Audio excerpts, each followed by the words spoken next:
I deem it a privilege to talk on the webinar of interesting proceedings organized by the Department of Archaeology, University of Kerala.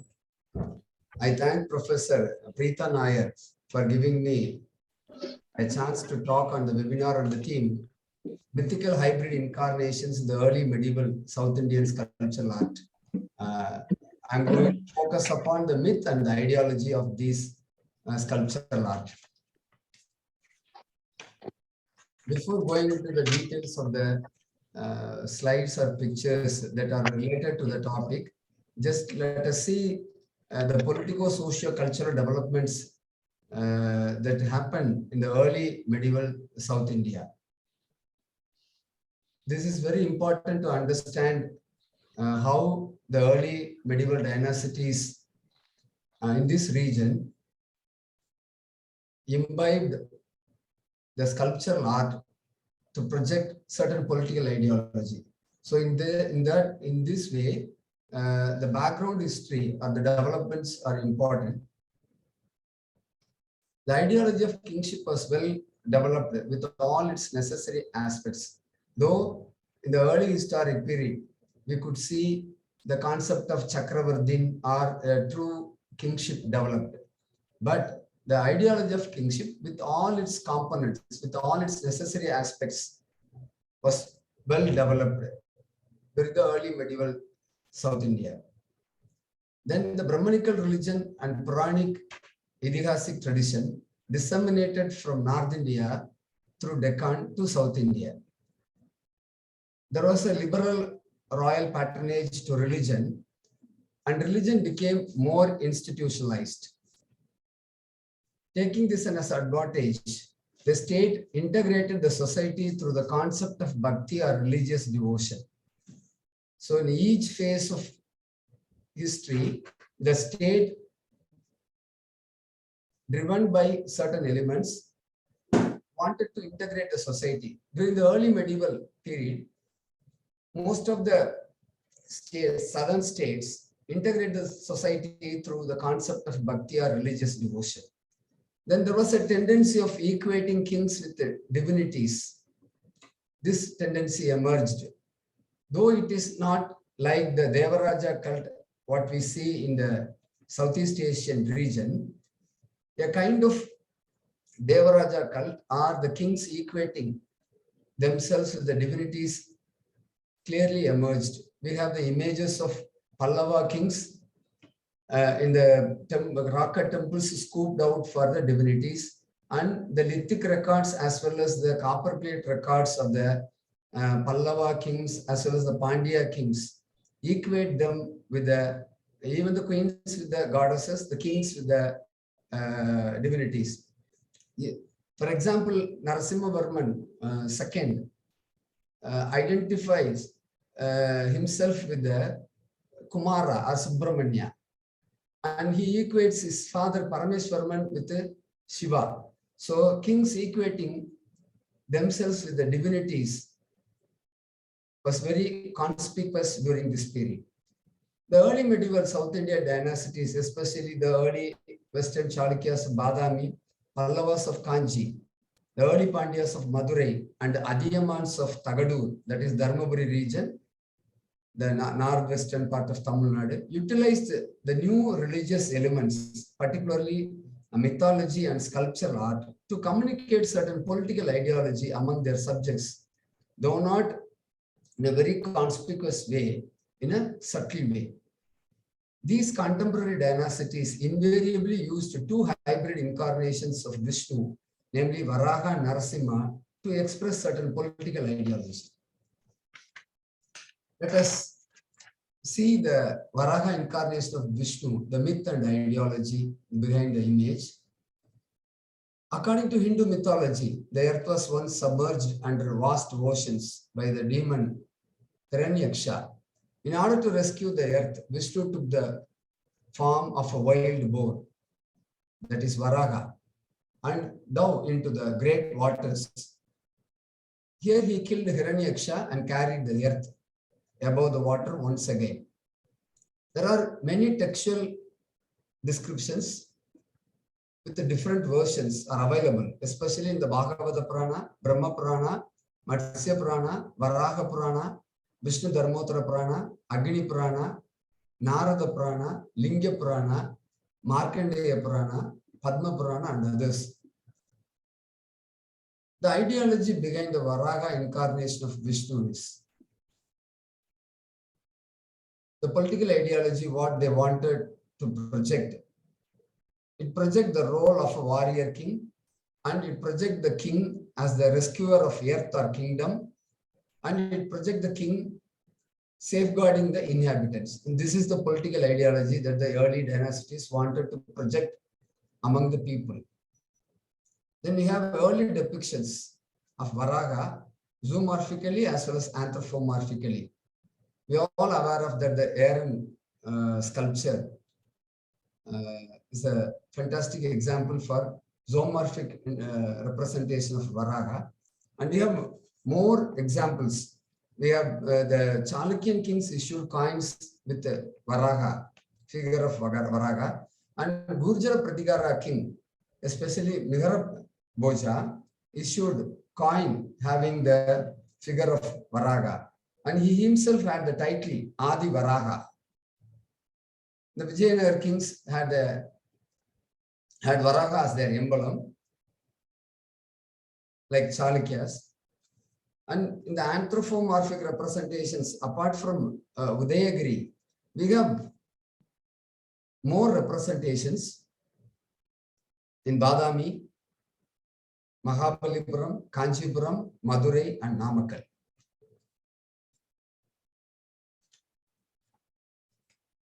With regard to the symbolism of Varaha in the world context, Varaha symbolizes bravery, command, control, fighting spirit. In the Indian context, or the Indian mythologies symbolizes Varaha.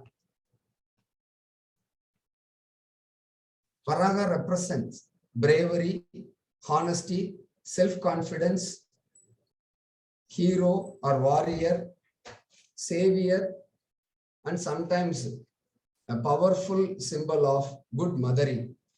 On the other day, Rajarajan showed the representations from Trivilayadal Puranam, wherein Siva as a pig fed the orphan piglets. So Varaha was also projected as a symbol of good mothering.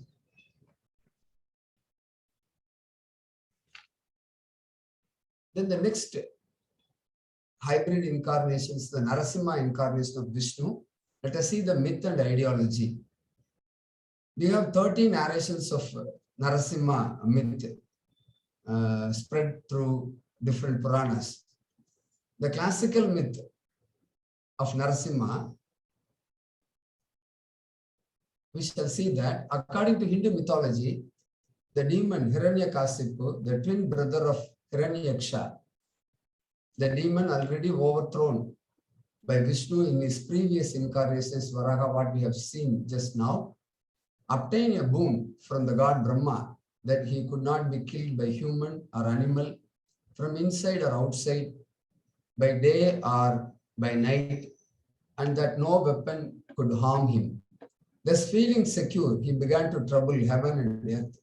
His son Prahalad, on the other hand, was a staunch devotee of Vishnu, even though his father threatened his life because of it.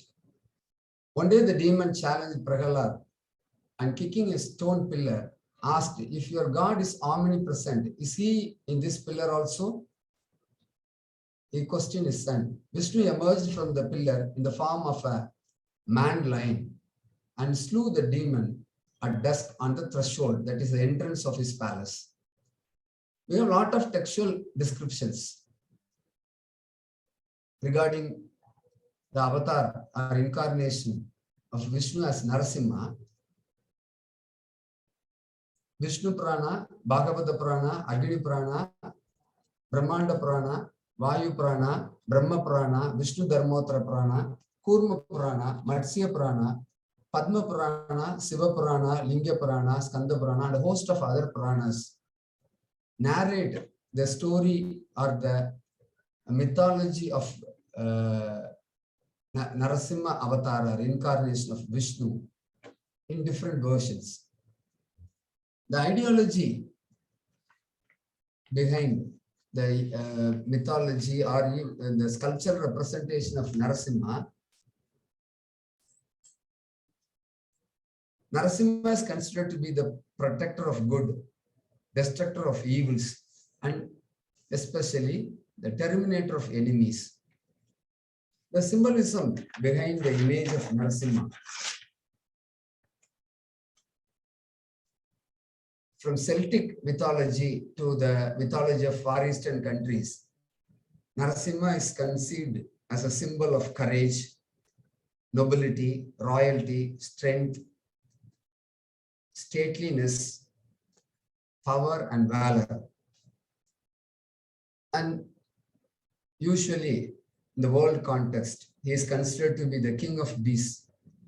In India, Narasimha is considered, the image of Narasimha is considered, or its symbolism is related, associated with destroyer of enemies, as we already mentioned, or terminator of enemies, and universal emperor Chakravartin, and a remover of world evil, and a symbol of protection and power to create order and peace. So we have early depictions of Narasimha at Madura and Digava. We have a famous image of Madura in the Philadelphia Museum. Good articles have been written on the Philadelphia Narasimha by Stella Kramish as well as Meister. Let us see the location of temples of early medieval South Indian dynasties, both rock-cut as well as structural temples, with sculptural representations of hybrid incarnations of Vishnu, that is Varaha and Narasimha. We have Badami, especially Badami cave number 2 and 3 have representations of Varaha and Narasimha. Badami was the capital town of the early Western Chalukyas. It is in the present Bagalkot district in the northern Karnataka. Then in Tamil Nadu, we have these representations at Kanjipuram near Chennai in Tamil Nadu, and Mahabalipuram again near Chennai in Tamil Nadu. Both these two centers are important royal centers of the Pallavas. And then we have representations of Varaha Narasimha in the rock-cut temples at Namakkal, a region ruled by Adiyamans. Finally, we have representations of Varaha Narasimha in the rock-cut temples at Madurai, that is the capital city of the Pandyas. So these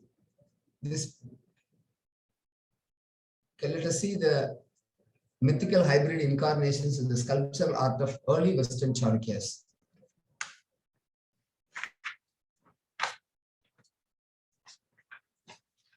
Varaha, that is the wild boar, was the emblem of the Badami Chalukyas, we have already mentioned.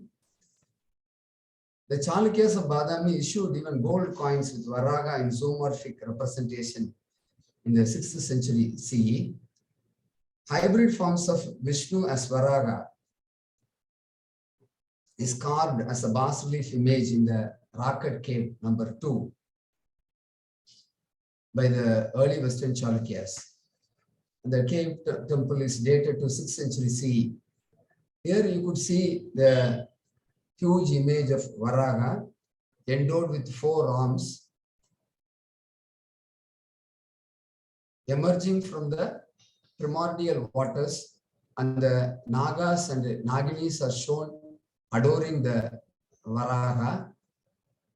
The upper arms of the Varaha carry the usual emblems, the wheel and the conch, while the lower left arm very casually carries earth, that is Bhudevi, who is represented as a beautiful damsel, while the lower right arm carries the sword that killed the demon Hiranyaksha. The Chalukyas made a repetition of the image of Varaga in the Rocket Cave number 3. Rocket Cave number 3 is very important because they have foundation inscription. The cave was excavated in 578 CE by Chalukyan king Mangalesa in the reign of his stepbrother Kirtivarman I. So it belongs to 6th century CE. Here also, almost the Varaga of the cave 2 of Badami is duplicated with certain variations in the lower level as well as in the positioning of Bhudevi or earth. Here, Bhudevi is leaning on the shoulders of Bhuvaraga. In the earlier case, you don't find. She was leaning on the snout of Varaga. Here also, Naga and Naginis, the serpentine beings, are shown at the bottom level of the image, and the entire image is surrounded by bearer of fly whisk, the Chamradaris, and then the celestial beings, Devas.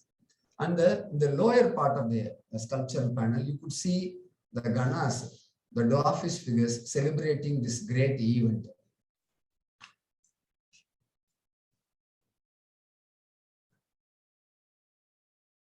From these sculptures, that is the representations of Varaha images, the early Chalukyan kings wanted to express the ideology of world rescuer. They wanted to project themselves as world rescuer. So to project that ideology, they carved Varaha in their Raka temples. Then the Rocket temple 3 at Badami, we have the image of Vishnu as Kevala Narasimha. Here the Kevala Narasimha is the Narasimha standing alone without Hiranyakasipu, the demon. He is forearmed, carrying the usual weapons personified as human beings, and the Gada, which was originally there, is broken and damaged. And on his left, you could see this mount or conveyance, Garuda, with wings outstretched.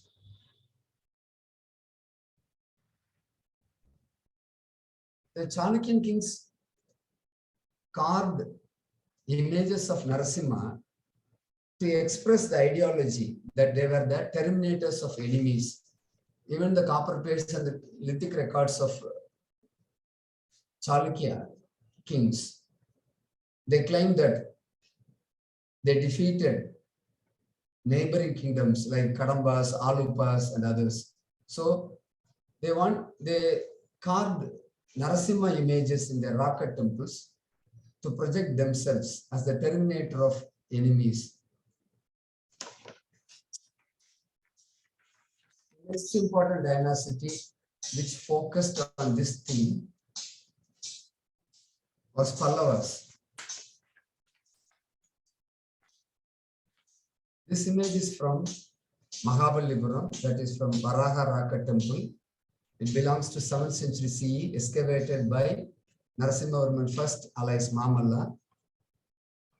Here also, you could see Vishnu as Varaha lifting up the submerged earth from the great ocean. You could see the Nagas. Here Naga represents ocean or water, and the worshipping sage on the left corner, and you have the images of Surya Chandra on the top left and right corner of the panel, and then you have the image of Brahma, and you have the image either possibly Manu or Narada playing Veena.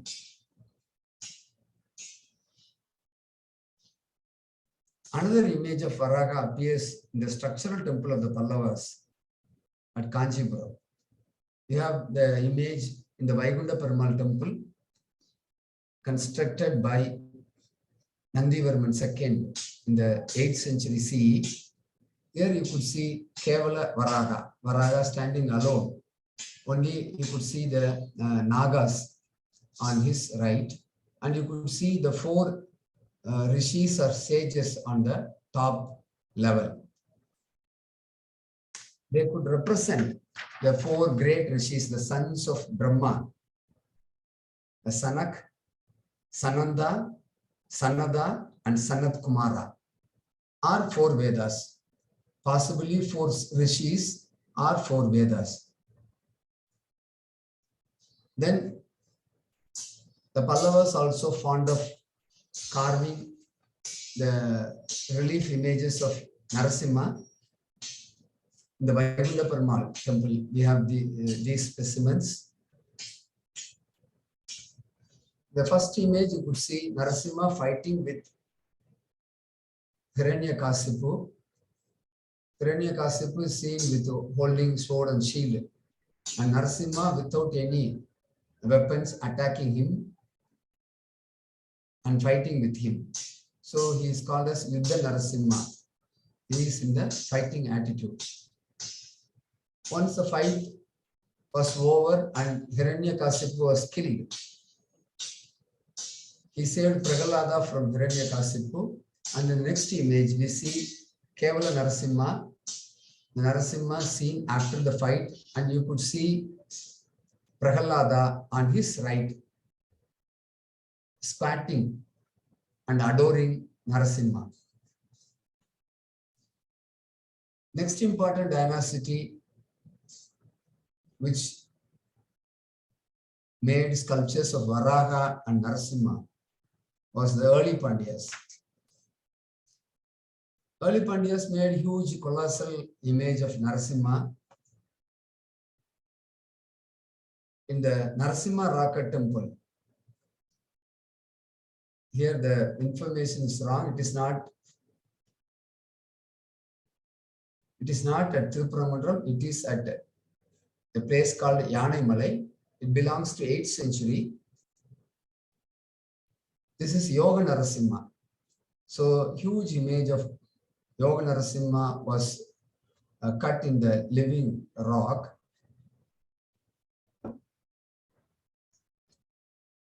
Then Vishnu as Varaha also appears in the Raka temple at Tirupuramandalam, belongs to 8th century CE, excavated by, at the time of Jadila Parandaka Nedunjadayan, the early Pandya king.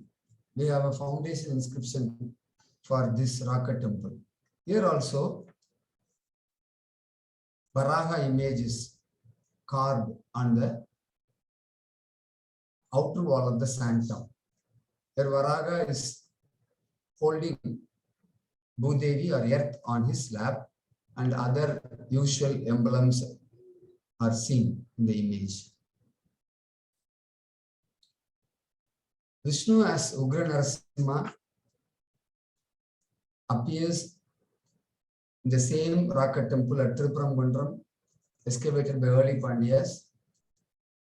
The four-armed Ugra Narasimha, the ferocious Narasimha, without any weapons, is engaged in killing Hiranyakasipu, and his 2 hands engaged in digging the stomach of Hiranyakasipu, and other 2 arms are pulling out the entrails of Hiranyakasipu, and the entrails are lifted up like a garland. The last dynasty, which was more focused upon these themes, that is Varaha and Narasimha, was Adiyamans. Adiyamans ruled Tagadur region, that is the regions of Dharmaburi, Salem, and Namakkal. They excavated two important Raka, the Adiyamans excavated two important Raka temples in Namakkal.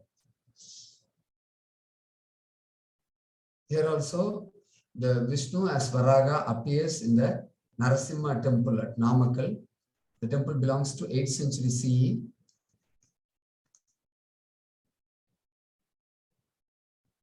The same temple, you could see the Asana Narasimha, that is seated Narasimha.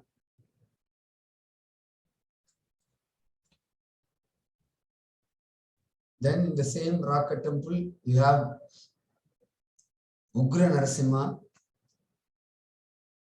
Narasimha killing Hiranyakasipu and taking out his entrails are very elaborately portrayed in this relief image.